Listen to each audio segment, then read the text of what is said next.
Datos del INEGI señalan que en México hay 126 millones de habitantes, de los cuales el 51% pertenece a las mujeres. De ellas, al final del día, han fallecido 9, mientras que 8 de cada 10 han sufrido violencia o han tenido miedo de salir a la calle por no saber si van a regresar a casa. Soy Manuel Montero, bienvenidos a la mesa de análisis Salón 5010. El día de hoy me complace presentar a mis compañeros panelistas y déjenme decirles que el foro de la Universidad de Sotavento está de manteles largos, pues contamos con un grupo honorable de invitados y me atrevo a presentarlos, empezando por la médico y psicopedagoga Lucía Batista, bienvenida, gracias por aceptar la invitación. Buenas tardes. Licenciado en Ciencias de la Comunicación, René Morales Trujillo, bienvenido. Gracias. Antropólogo Jesús Ramírez Lobato, gracias por estar aquí el día de hoy. Y psicóloga Iracema Montiel, bienvenida. Un placer. De igual forma presento a mis compañeros, Erika Solís Calvo. Mucho gusto. Odette Contreras. Mucho gusto. Carlos Cerda. Gracias por la invitación, Manuel. Tema un poco complicado, quizá un poco controversial en los últimos días. Ha dado mucho de qué hablar este tema. Violencia de género. Un tema que en el país ha resonado por cada parte de la República, ha permitido que la gente exprese sus diferentes formas de pensar al respecto. ¿Qué les parece si nos vamos al origen? ¿Dónde surge? ¿Cómo nace la violencia de género? Bueno, yo creo que debemos tener en cuenta el contexto social desde el enfoque de la antropología. Nosotros somos producto de una cultura judeocristiana en la cual se privilegia al hombre. Es una cultura patriarcal, cuya punta del iceberg es el machismo. Dice que la mujer salió de una costilla de Adán y otras creencias religiosas también afirman la superioridad del hombre sobre la mujer. Este es un estado de dominación, es decir, es una actitud de dominación. A nosotros nos han cargado lo más pesado, el demostrar que somos machos. Somos los mejores en la cama, somos los mejores en el trabajo, somos los mejores en todo. Y esto nos llega a pesar, estar demostrando a cada momento. Y nos lleva a la frustración. Y buscamos siempre descargar en el más débil toda esta violencia. Y en la mujer. Ahora, todos los días estamos recibiendo mensajes directos o subliminales sobre la subordinación de la mujer hacia el hombre. A través del tiempo nos hemos dado cuenta en México cómo hasta institucionalmente, bueno, el amor en este tiempo ya es institucionalizado, es un amor comercializado. La epístola de Melchor Ocampo era el mejor ejemplo de que se estaba entregando a una mujer al servicio del hombre. Ahora ya se abolió, se hizo a un lado. Pero aquí lo central, Karol Kossip lo menciona en Dialéctica de lo Concreto, es la cosificación de los seres humanos. Yo estoy viendo a la mujer como una cosa, como macho que soy, y esa cosa tiene que servir para algo y cuando ya no me sea útil la voy a desechar. Esto nos ha llevado a tal desprecio a la vida humana que explica en parte el alto número de feminicidios. Cuando nosotros le demos la real dimensión a la mujer como ser humano con todas sus fallas, con todos sus aciertos, y que es una compañera para marchar juntos en el camino, podremos irnos con todas nuestras diferencias, acercándonos a una disminución de este sufrimiento para ambos, porque tanto sufre el hombre sintiéndose macho, como sufre la mujer con esa imposición en todos los órdenes. Entonces considero que para llegar a esto es necesario, en primer lugar, saber quiénes somos, qué queremos y hacia dónde vamos, la pregunta filosófica central. Es decir, yo por qué busco unirme a una mujer, por qué quiero una pareja, cuál es mi deseo. El tener alguien que me haga la comida, que escuche mis cuitas, o el tener a alguien para ir programando, estructurando este desarrollo físico, mental, espiritual. Nos falta mucho por avanzar, desde luego, pero este tipo de reuniones es un punto de partida para ello. Adelante. Hay un tema bien bueno, casualmente lo estaba yo hablando el día de ayer. Allá por antes de 1960, Ruiz Cortines, precisamente en aquel entonces presidente de la República, dijo que era el momento en que las mujeres podían votar. Cuando esta noticia se hace pública por parte de los medios, ocurre un efecto. Entre ellas mismas había quienes de alguna manera tomaban la noticia como motivo de felicidad, otras de preocupación, pues en uno de los requisitos marcaba que tenían que tener más de 15 años en unión, y aparte de ese dato, marcaba también que tenían que tener una vida decorosa, una forma decorosa de vivir, y ciertos parámetros que a lo mejor resultaban absurdos, pero por aquellos años, pues bueno, era el inicio de darle participación a la mujer.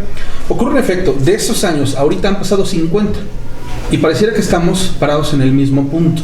Porque a pesar de que han pasado 50 años y tecnológicamente un avance en cuestión de apego a la información y el de tener pues, la apertura a ello, no ha habido o no ha existido una evolución en ninguna de las partes, a excepción de violentar precisamente, como de alguna u otra manera se ha tenido que hacer, o no sé si estemos acostumbrados como sociedad a imponer así las cosas, un cambio. ¿Por qué platico todo eso? ¿Por qué lo digo? Porque a mí me parece sorprendente que hoy en la actualidad los movimientos, en este caso los feministas, pues bueno, estén en busca de algo que hace 50 años comenzó. Porque han dejado pasar 5 décadas, porque han pasado 50 años sin ese efecto. Y seguimos parados en el mismo punto. Bueno, yo quiero nada más hacer una acotación acá. Cuando hablamos de feminismo hay que considerar que es una corriente filosófica que tiene diferentes tendencias para entender bien el fenómeno. Porque si vamos a etiquetar a alguien porque es feminista, porque no está de acuerdo con el hombre, es absurdo. Ahora, esto se inicia mucho más, Simone de Beauvoir, con los franceses, es decir, hay enfoques para la reivindicación de los derechos de las mujeres. Ahora bien, ha habido un avance que el mismo machismo se encarga de mediatizar. Bueno, ¿de qué se quejan las mujeres? Ahora ya están en diferentes cargos, ya están en las empresas, ya son militares, ya tienen trabajo. Sí, nada más que se olvidan que la mujer tiene doble jornada, porque trabaja para subsistir y también trabaja para mantener a la familia, para estar con la familia. Ahora, ¿qué es lo que está sucediendo aquí? Bueno, te voy a decir que estás liberada, pero al mismo tiempo estás subordinada, porque nosotros fuimos programados para eso desde el hogar. ¿Quién hacía en el hogar todas las labores? La mamá. ¿A quién le servía? El papá. Antiguamente era el rey de la casa, el que se sentaba, el señor ese y mandaba. Yo estoy diciendo que se le falta el respeto, pero debe ser parejo esto. Es decir, aquí nada más se festeja a la mujer, el 10 de mayo se le lleva artículos para que trabaje mejor, y esto no es avanzar. Cuando las mujeres realmente empiecen a darse cuenta de su situación mediante la educación, mediante las lecturas, y empecemos todos a entender cuál es el fenómeno que estamos viviendo en este momento, de esta subordinación, es decir, de un momento en que cosificamos las cosas. Quieren vender un producto, sacan a una señora ahí rubia, ofertando, quieren vender cualquier artículo y sacan a la mujer, porque es consumismo.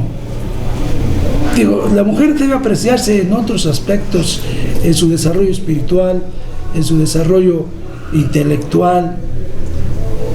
Vamos, necesitamos humanizarnos más.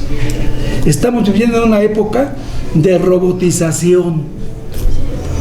Tenemos muchos avances tecnológicos, pero somos robots, somos insensibles. ¿Cuántos feminicidios? Sí, pero parece que se reproducen porque no tenemos la suficiente preparación para comprender este fenómeno, y de repente asalta el machismo. Se empieza a criticar a las mujeres que desfilan en la Ciudad de México, las mujeres que van y se manifiestan y están pidiendo justicia, se empiezan a burlar de ellas. ¿Por qué no nos unimos a esto? ¿Por qué no nos concientizamos más? Claro. Miren, al respecto de que decía aquí el compañero de la mesa que se sigue luchando por lo mismo, yo creo que la respuesta está implícita. Si se sigue luchando por lo mismo es porque no se ha avanzado gran cosa.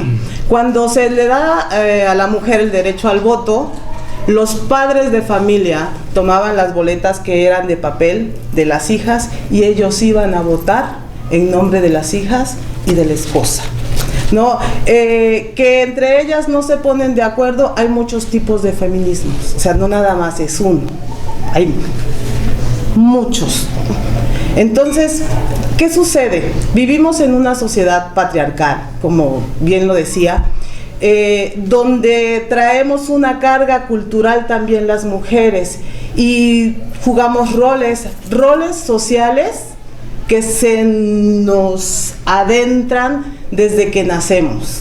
Traemos una carga cultural pero tan pesada que los reyes nos traen la cocinita, nos traen el anafre, nos traen el bebé, o sea, ya nos están diciendo ¿para qué servimos? La lucha feminista no es en contra de los hombres, es en contra del patriarcado, y la psicóloga no me dejará mentir. O sea, cuando se va a reprender a un niño, no se reprende al niño, se reprende la acción. Y es lo que la lucha feminista está tratando. Que las manifestaciones, ¿para qué sirven? Las manifestaciones sirven para decirle al Estado, no estás cumpliendo con tu labor. A ti te toca protegerme y no lo estás haciendo, y de alguna manera tengo que salir a manifestarme. En México, el 56% de la población de los estados está en estado de alerta. El resto no está en estado de alerta porque no se lo han dado. Pero si estamos hablando de 18 estados que están en estado de alerta y los otros están en espera de que se les dé, estamos hablando de un alto porcentaje.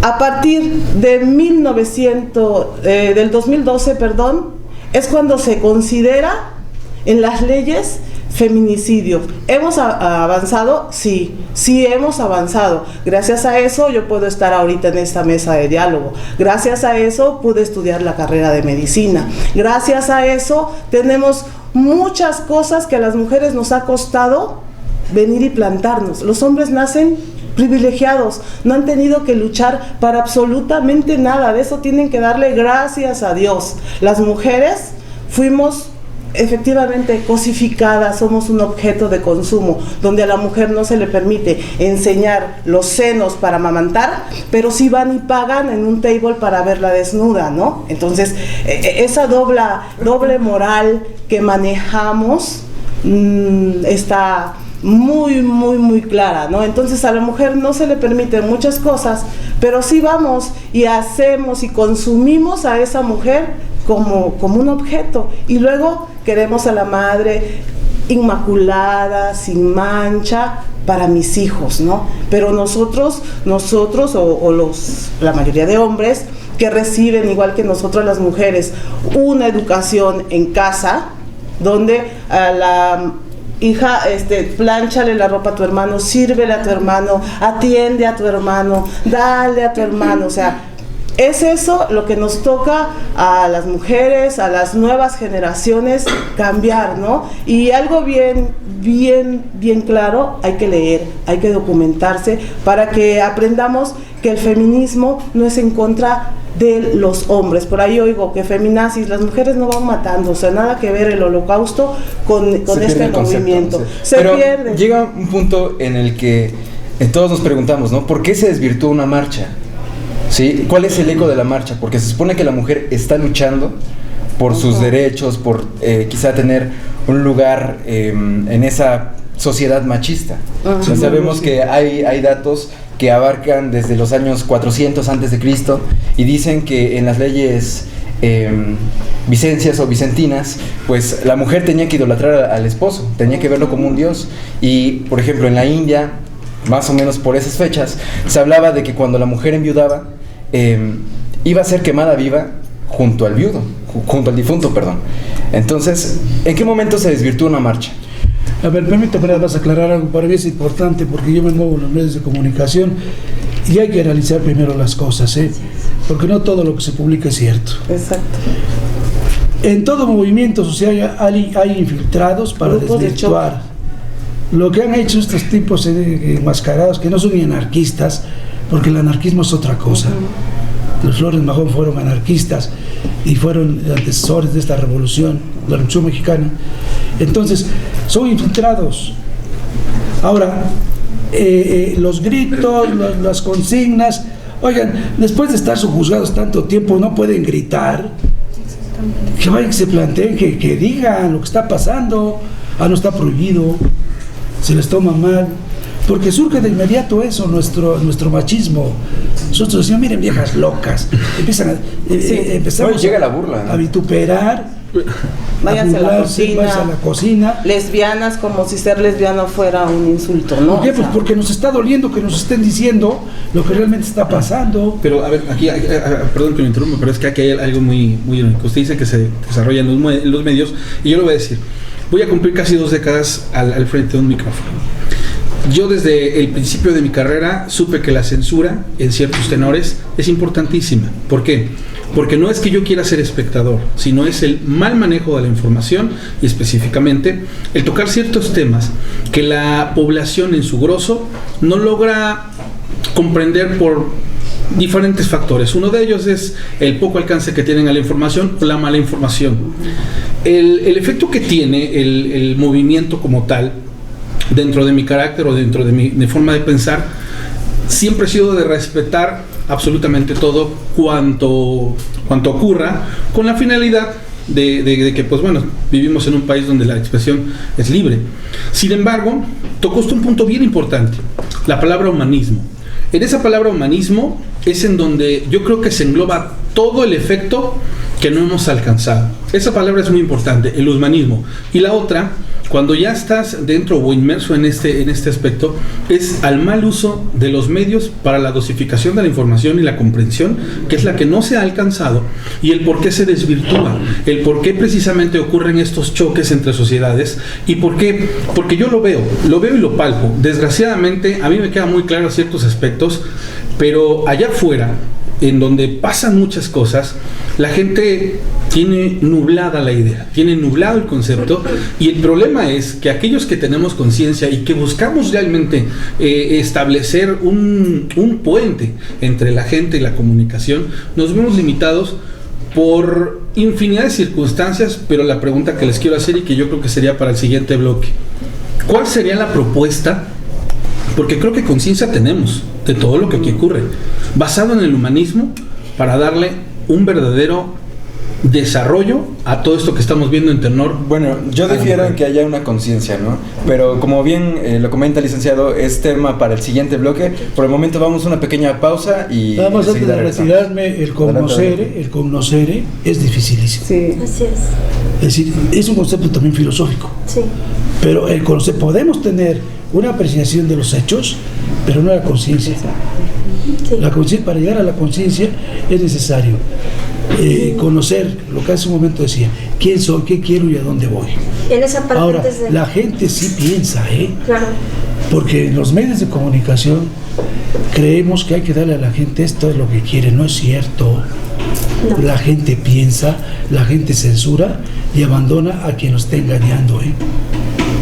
No es cierto eso, es un desprecio que se tiene a la opinión pública, y a mí me consta. Llega un momento en que la gente, consciente o inconscientemente, dice, este es un mentiroso. Antes de concluir, me permito, y de forma puntual, abono lo que tú acabas de decir, Jesús, y a lo que mis compañeros han manifestado. Yo creo que aquí el problema estriba en que siempre tratamos de ver lo que está fuera, y nos olvidamos esa parte que es primordial, que es ver hacia adentro. Eso que alguno de ustedes mencionó, el darse cuenta. Para que esto disminuya, para que esto funcione, necesitamos ver hacia adentro. Finalmente estamos viendo personas, mujeres, hombres, que vienen de un núcleo, familia, valores, comunicación, centrarnos en esa parte humana para que esto realmente funcione. Feministas que van en busca de mis 15 años de ejercer mi profesión, puedo ver mujeres afuera demasiado empoderadas, pero en lo personal su vida es un caos. ¿Y qué es lo que das? Educación, valores a niños, a niñas en caos. ¿Por qué no cesa esto? Porque estamos fallando en la educación. Es que hay que unir el discurso, hay que llevarlo a la práctica. Yo puedo hablar de que estoy a favor de las mujeres, pero yo a mi casa y hago todo lo contrario.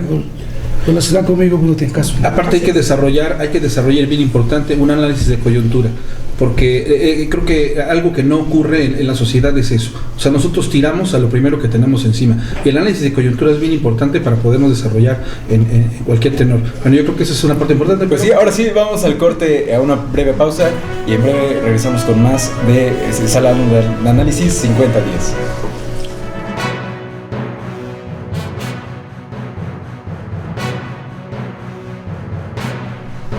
Estamos de regreso en la mesa de análisis 50-10. Antes de la breve pausa, tocábamos un tema sobre la conciencia. Si hay una conciencia al respecto de este problema, ¿no? Este problema que agravia a muchas mujeres, no solo en el país, sino a nivel, me atrevo a decir, globo, ¿no? A nivel mundial. Yo considero que no hay una conciencia, desde el punto en el que ven una marcha y, como lo comentaba el antropólogo, ¿no? Hace unos momentos, llegan las burlas, llega el quizá desprecio, menosprecio de esos movimientos. Así es, viene yo creo que en esta parte que estaban diciendo, de forma muy puntual en la anterior sesión, cómo de repente esto se llega a desvirtuar. Vamos en busca de algo que, si bien no se han dado los avances como se desean, yo me voy en el génesis, me voy en las causales, me voy en lo que día a día dentro de la consulta yo escucho, me voy en esta parte de los introyectos, la educación, y cito a John Locke, una persona o un personaje que nos hablaba sobre la importancia del desarrollo infantil, y nos decía que nosotros somos como la tabula rasa, nacemos en blanco. Sin embargo, ¿qué es lo que pasa? ¿Cómo estoy siendo inyectado en esta educación? En esta falta de inteligencia emocional, donde ni siquiera soy capaz de identificar qué es lo que siento, por qué lo siento. Solamente voy. Y en esa parte, vamos, del desconocimiento, voy en busca de una aceptación, voy en busca de un afecto. Cuando nosotros hablamos de violencia de género, nos referimos a violencia sí dentro de la familia, dentro del trabajo, dentro de la escuela, dentro de mis relaciones, dentro de esta parte sexual, dentro de esta situación de salud. Pero hay que voltear a ver y decir, ¿qué es lo que pasa? Y viene, y hace un momento, cuando estaba en la anterior mesa, de forma quedita platicaba con el antropólogo, y decíamos, aquí hay una enorme crisis de deshumanización. No hay valores. Hay apatía, mucha apatía. Se da una situación donde, ejemplo, te dicen que una mujer abnegada, y así, de forma literal, dice que es una virtud moral. El ser una mujer abnegada es una virtud moral.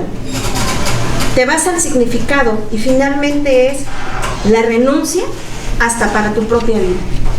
Y en esa parte, cuando nosotros hablamos o citamos feminicidios, los modus operandi de las personas que ejercen eso, es ¿por qué? Porque no sé pedirte que me ames. Hombre que se lleva o le genera una violencia por la frustración, que es una falta de control de impulsos. Yo no sé cómo decirte a ti, ámame, quiero que me ames, bonito, porque no lo sé, porque no me lo enseñaron. Y viene esta parte de la mujer donde te dicen, me pegó, pero me pegó porque me quiere, porque me ama, porque soy importante, porque soy valiosa. Porque de repente las mujeres, tú volteas y conciben a un varón como si fuera su pulmón. Y esto viene de educación. Y más que de forma verbal, en el que yo te pueda decir, eso no es amor. Eso es algo que yo vi como papá, como mamá te golpeaba, como los abuelos, y esto se viene generacional. Bueno, entonces hablamos, perdón que le interrumpa, hablamos que la violencia hacia la mujer nace en el seno familiar, Por supuesto. en el grupo primario. Así es. ¿Sí? Y va a estar sombreado, por supuesto, de lo que es una macro y lo que es una sociedad. Yo siempre he dicho que lo que es la macro y la micro constantemente están fluyendo. Definitivamente es algo que va a determinar un Estado, que va a estar regido por unas leyes, que ellos son los que nos van marcando. Pero ¿dónde nace, dónde surge, dónde fluye? En ese primer ciclo, en ese primer sistema que es la familia. Aquí hay un detalle, la palabra sentido común. Hace no mucho me decía una frase que me pareció, digo, yo siempre la consideré, sin embargo, la escuché de alguien más. El sentido común no es una práctica común. Irónicamente, eso es una realidad.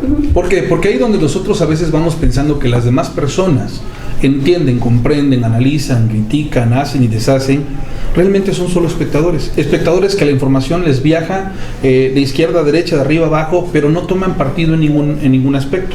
¿Qué ocurre cuando el sentido común no lo aplicamos?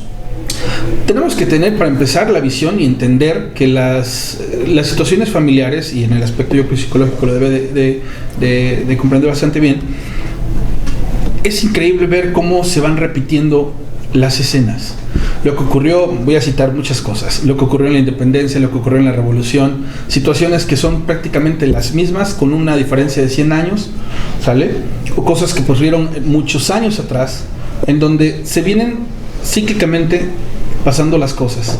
Yo, por ejemplo, hijo de padres divorciados, lo más seguro es que el día que yo me case me voy a divorciar. El día que yo esté, porque eso prácticamente, si nos vamos a la estadística, lo podemos ver que es una realidad. Si lo acaba de mencionar, si yo tengo un papá que violentó a mi mamá, yo voy a violentar a mi esposa. Si yo soy hija y vi que mi papá violentó a mi mamá, bueno, si a mí mi pareja me violenta, pues entonces debo de entender que así son las cosas porque así lo experimenté.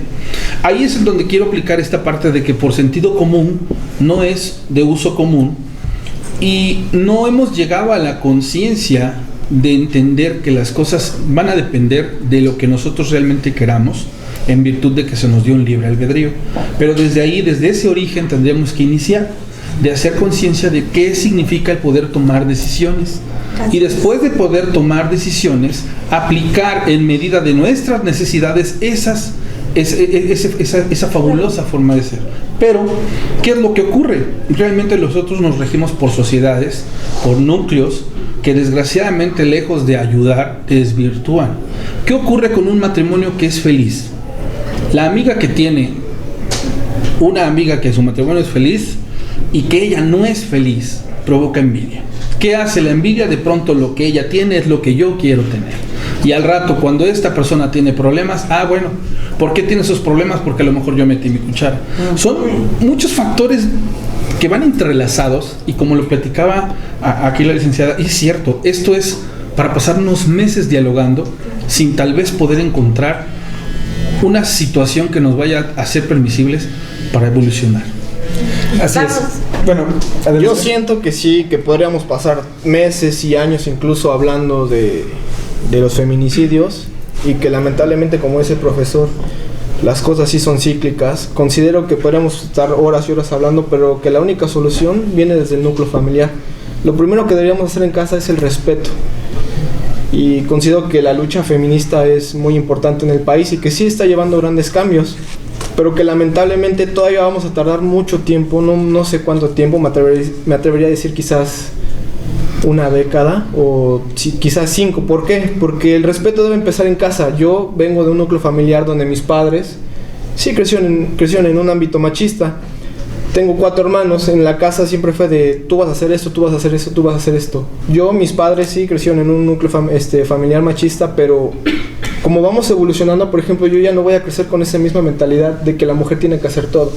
Entonces hablas de un replanteamiento de valores. Así es, las cosas van a ir cambiando poco a poco, se va a ir construyendo. Me gustaba como decía tu invitado, cómo hablaba de una especie de convergencia entre el hombre y la mujer, que los dos deben trabajar, deben cuidar a sus hijos. Básicamente es la educación. Es la educación, exactamente. Y en esa parte, Dios quiera, yo no me voy en eso de que pasarnos años hablando de este tiempo. Yo soy de la idea que vamos, quienes estamos frente a docencia, quienes estamos frente a personas encargadas de salud, en mi caso como mi perfil, e incluso con ustedes, medios de comunicación, sobre todo, todas las profesiones.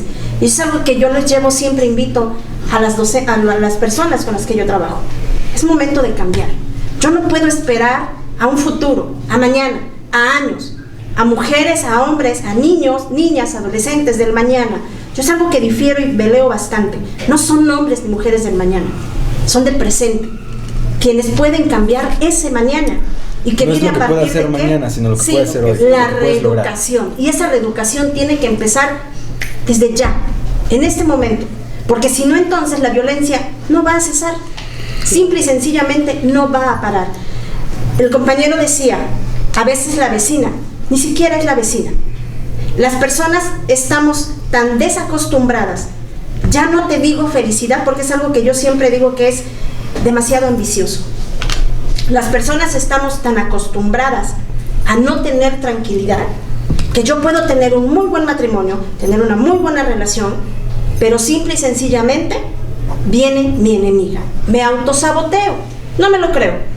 Porque yo puedo ver al de enfrente y digo, le finge, le miente. Y entonces empiezo a buscar y a hacerme historias, porque las personas somos especialistas en ser historiadores, de lo que pudiera estar pasando y que probablemente, a lo mejor, me acerca una botella de agua porque me engaña. Que si voltea es porque le está coqueteando. Y entonces viene una situación de desconocimiento hacia sí mismo. Lobato hace un momento de forma muy puntual lo decía, y esa palabra filosófica, esos cuestionamientos. ¿Quién soy? ¿Qué quiero? ¿A dónde voy? ¿Cuál es el propósito? ¿Sí? Es esa parte, y eso es algo en esencia que nosotros a los hijos no les enseñamos. No te enseño a tener esa parte del autoconocimiento, de la autovaloración. No llegamos a la conciencia, vivimos y actuamos por actuar. ¿Por qué ahora es mucho más latente? Desafortunadamente yo pudiera decir que es por esto, donde se merma la comunicación, donde ya estamos sentados y ni siquiera somos capaces de hablar o de preguntar ¿cómo te fue hoy? Porque es más interesante lo que es esto, ¿sí? Y eso es algo que nosotros hoy, por ejemplo, con los niños, lo hacemos. En lugar de ponerle atención a los hijos, le ponemos más atención a esto o a la proyección que yo quiero dar. Yo diría, o en una situación, estamos hablando de una reeducación para tener esa parte empática y tener esa habilidad social que hoy carecemos. Que yo te pida lo que realmente yo necesito. Sí hablamos de violencia y sí de repente se estigmatiza la situación del varón que agrede. Pero también habemos mujeres que tampoco sabemos cómo pedir, que también confrontamos, que también peleamos, que también ofendemos, que también buscamos el golpe, porque eso también es una realidad. Y eso no lo hace ni mejor ni peor persona, nos hace personas, humanos, que algo, yo siento que en esta parte de la situación de valores lo estamos llevando en crisis. Crisis, lo vuelvo a repetir, cuando empecé a intervenir, porque estamos atentos de lo que está pasando afuera. Mi invitación sería, empieza a reflexionar qué es lo que está pasando hacia adentro. Hay una cosa que ocurre aquí, yo creo que es no retroalimentamos y el ejemplo, mira, hace mucho tiempo tuve que ir a tomar pláticas para bautizo. Yo tenía mucho tiempo que estaba desapegado de una cuestión moral en ese índole por actividades laborales, etc. Bueno, la situación está que cuando yo me presento me llama mucho la atención. Digo, en todo momento yo estoy consciente que la religión, hay una diversidad de religiones como tal y las creencias, pues bueno, son muy respetables. Cuando yo llego a esas pláticas, una persona que se pone a darnos la plática nos dice, es que yo fui esto, yo hice esto y en mi matrimonio pasó esto, y nos planteó un panorama en donde dije, caray, y entonces, ¿cómo es que usted alcanzó la habilidad o quién le dijo a usted que con tanto problema en su entorno es usted la persona correcta para hablarme de cómo hacer las cosas correctas? ¿Por qué lo cito? Porque tienes toda la razón en algo que mencionas. Lastimosamente no volteamos hacia adentro, sino nos preocupa quién está educando y por qué él dice eso. En las nuevas generaciones, y como lo dices bien, quien se dedica a la docencia lo entiende. No es el hecho de que tú quieras educar a los alumnos más allá de tus funciones, porque llegan los padres y te dicen, no, tú nada más enséñale a sumar, que yo me encargo de decirle qué es lo que está bien y qué está mal. Sino es un mal proceso lo que estamos llevando ahorita, hablando de la reeducación, en el que no sumamos, sino que restamos. Si él dice, esto es así, yo no llego y digo, ok, déjame complementarlo, también vamos a hacer esto. No, ¿por qué te dijo eso? No, está mal. ¿Él quién es para decir esas cosas? Y eso es en donde nos estamos desarrollando. Sí. Pero hablamos de reeducar, hablamos de reeducar. ¿Cómo logramos educar de una forma correcta a las nuevas generaciones aquí en el país cuando vivimos en un México machista? Es algo muy complicado. ¿Por qué? Porque desde siempre hemos estado arraigados a que el hombre es esto y te dan papeles que tienes que cubrir, ¿no? Por así decirlo. Pero ¿cómo lograrlo? Nosotros hablamos de una deconstrucción y esa empieza a partir de cuando tomas conciencia. Y en México tenemos un dicho, ¿no? De que lloren en mi casa, que lloren en la casa de enfrente, que lloren en la casa de enfrente. Por eso nos está cargando lo que nos está cargando, porque no somos un país solidario. Los hombres tienen una palabra, ¿no? Fraternidad. Son fraternos. Llegan los chicos, se presentan, no hay ningún problema en aceptarlo. Hola, ¿qué tal, bro? Ya, ven, ya. En las mujeres, o con las mujeres, no había esa palabra de identidad. Nosotros estamos educados, en la generalidad, para la competencia. Desde que entramos a la escuela, se trata de ser mejor. Es ser el mejor a base y a costas de lo que sea, de pisar, de subir encima de quien sea. Y por consiguiente, en las mujeres es lo mismo. O sea, yo no soy fraterna contigo porque no somos hombres, pero entonces se busca una palabra y se las voy a dejar de tarea, y si ya la conocen, qué bueno. Sororidad. La sororidad, ser sororas, ser mujeres sororas, es entender la problemática de la otra. Nosotras estamos muy dadas a hablar de, es que se viste como zorra, es que es bien putita, es que mírala como no le iban a violar, se le estaba haciendo tarde para salir embarazada, si siempre andaba con hombres, si siempre no sé qué. Entre las mujeres es muy común hacer eso. Y si mi novio, mi esposo voltea a ver a ella, voy y le quiero matar a ella, porque no le reclamo a él. ¿Por qué no le reclamo a él? No, o sea, voy contra la mujer. Entonces, por favor, seamos sororas. Cuando nosotros entendamos, cuando nos caiga bien el 20, de que si yo voy en la calle y encuentro una mujer que no es mi competencia, sino es mi igual, y que yo voy a estar segura porque hay otra mujer a mi lado, ese día vamos a crear la deconstrucción. Regreso del segundo Congreso Feminista en Chiapas, el 27, 28 y 29 del mes pasado, y tuve la oportunidad, esto a razón de que en qué momento se desvirtúan las marchas, ¿no? Así como estoy con ustedes, estuve en una mesa con las mamás de chicas desaparecidas, donde encontraron a sus hijas, y otras muertas, donde les arrancaron los pezones a mordidas, donde tenían la matriz desbaratada, donde tenían el ano, el recto, los intestinos, estaban empaladas desde el ano hasta el corazón, donde recibieron a su hija viva todavía, una chica de 14 años, con los brazos fracturados, las piernas fracturadas, toda desbaratada por dentro, y llegó viva, y todavía con otras huellas de tortura, y llegó viva al hospital. Falleció 2 horas después. Estuve con una madre que me dijo, no tengo miedo, ya no siento nada, y quisiera tener miedo, al menos para sentirme viva. Es cuando las marchas se desvirtúan, cuando yo, después de mi dolor, de mi proceso de pérdida, me enfrento con autoridades incompetentes que no me dan largas, tienen 5 años yendo a procesos, y no pasa nada. Y entonces, ¿cómo voy a hacer valer cuando a mí se me desaparezca mi madre, cuando se desaparezca mi hija, cuando se desaparezca mi hermana, cuando se desaparezca mi tía, cuando se desaparezca mi abuela? Entonces me voy a plantar a gritar el nombre de una de ellas. Y yo soy madre, tengo 2 hijas, una socióloga y actriz y la otra criminóloga. Yo soy médico y soy psicopedagoga. Y cada vez que ellas salen estoy con el Jesús en la boca, porque no sé si van a regresar. Entonces se trata de eso, de la situación de violencia que vivimos las mujeres por ser mujeres. ¿Que hay violencia en contra de los hombres? Sí. ¿Que hay violencia en contra de los niños? Sí. Pero se trata de la violencia contra las mujeres, que es mucha y la vivimos en la escuela, en el trabajo, en la calle, en la familia. Entonces se trata de eso, de la violencia que yo vivo por ser mujer, que causa risa. Ajá, sí causa risa, pero cuando se desaparezca tu madre, tu hermana, tu abuela, entonces te vas a juntar a la lucha feminista a gritar para que te hagan caso, y entonces vas a pintar un monumento que pierde su sentido histórico cuando vivimos en un país que vale para lo que vale de nosotros.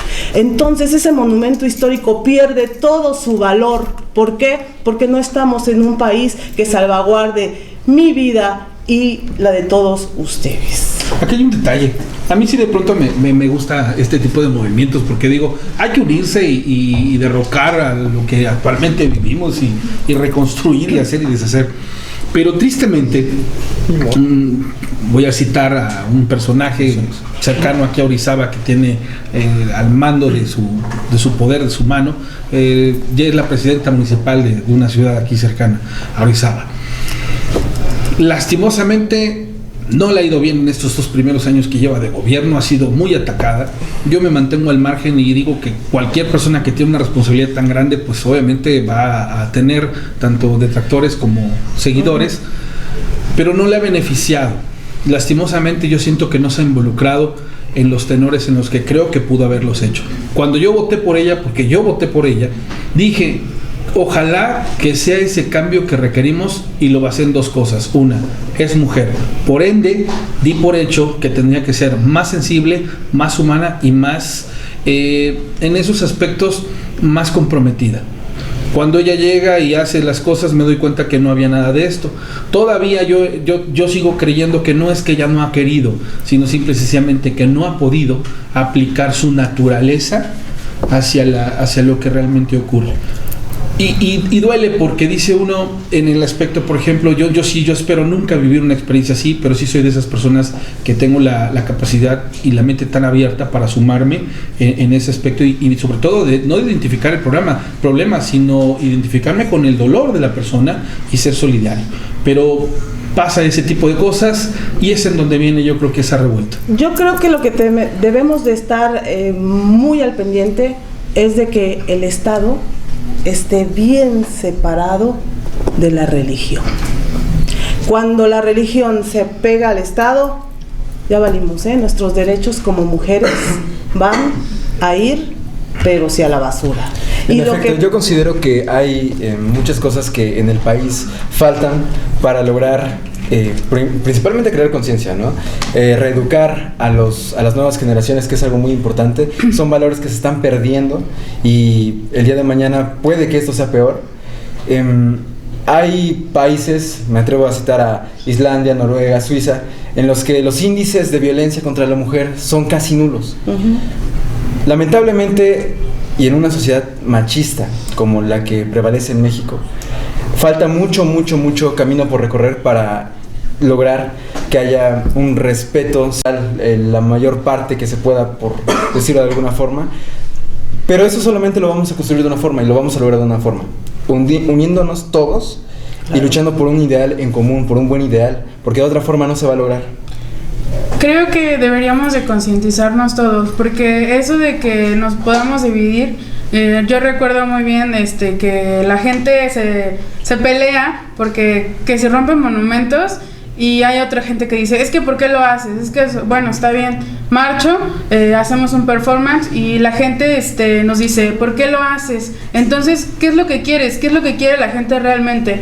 Si no queremos eso, entonces hay que simplemente ponte en los zapatos de la persona, que a lo mejor la gente se cree que está avanzando. Digo, a lo mejor uno no lo sabe, pero con ese tipo de marchas, las madres que perdieron a sus hijas, las madres que todavía no encuentran a sus hijas, pueden, con algo pueden darles un poco de esperanza al saber de que el gobierno está teniendo la mira hacia las personas, hacia los familiares, y que probablemente es un grano de arena muy pequeño, pero va a ayudar. Y eso hace que la mamá tenga un poquito de esperanza para que pueda seguir adelante, para que pueda seguir su lucha en encontrar a la persona quien asesinó a su hija, quien asesinó a su hermana, a todo. Entonces yo creo que de mi parte, yo siempre tengo el pensamiento de que cada persona piensa diferente y es respetable. Yo respeto cada movimiento, pero también estoy como que a favor, porque es increíble cómo la gente simplemente critica por criticar. No sabemos lo que la otra persona pasó. Claro. Esta parte sí me gustaría resaltarla, y lo puedo decir con toda seguridad, porque puedo decir que he tenido el privilegio de trabajar en centros penitenciarios. Colaboro muy de cerca con personas con problemas de alcoholismo, de drogadicción. Y esta parte que la compañera acaba de decir, eso es algo real. Hay violentadores. ¿Qué es lo que pasa? ¿Qué hay detrás de ese asesino? ¿Qué hay detrás de esa persona que destroza a una mujer, a una niña? ¿Qué es lo que hay aquí? ¿Qué es lo que te lleva a ti a actuar de esa manera?